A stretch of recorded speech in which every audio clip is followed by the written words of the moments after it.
Nərimanovda analogu olmayan 4 otaqlı mənzillə qarşınızdayım. Elə başlayaq mənzilimizin geniş və gözəl qonaq otağından. Ümumi sahəsi isə 176 kvadrat metr təşkil edir.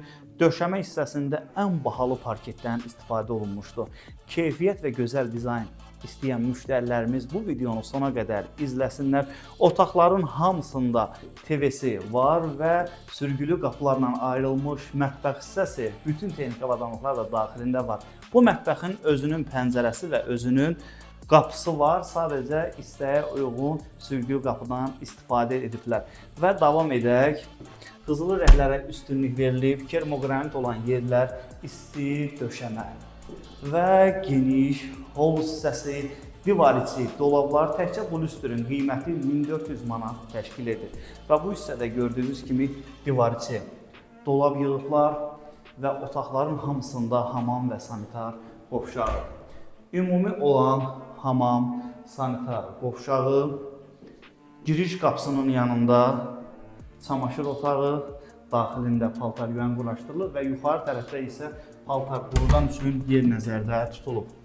Mənzil çox işıqlı, ab-havası həqiqətən də çox gözəldir. Baxın, birinci yataq otağının gözəlliyinə, genişliyi qarşısında vitraj, pəncərə, eyvan, tavana qədər yığılmış dolab.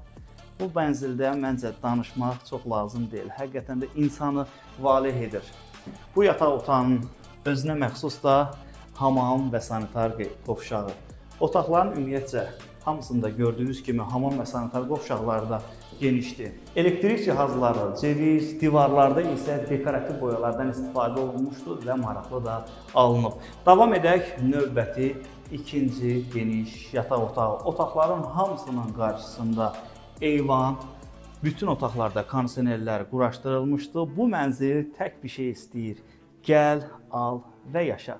Bu yataq otağının da özünün hamam və sanitar qovşağı. Həqiqətən də bu mənzili gəzməklə bitmir, nə də danışmaqla. Və davam edək növbəti üçüncü yataq otağı. Bu gözəl mənzili sizlərlə yaxından tanış etdim. Nərimanov metrosunun yaxınlığında yerləşir. Özü də premium kompleksli, uşaqlar üçün əyləncə güşəsi, 2 mərtəbəli parking və digər məlumatları post bölməsində qeyd edəcəm. Sağ olun, salamat qalın.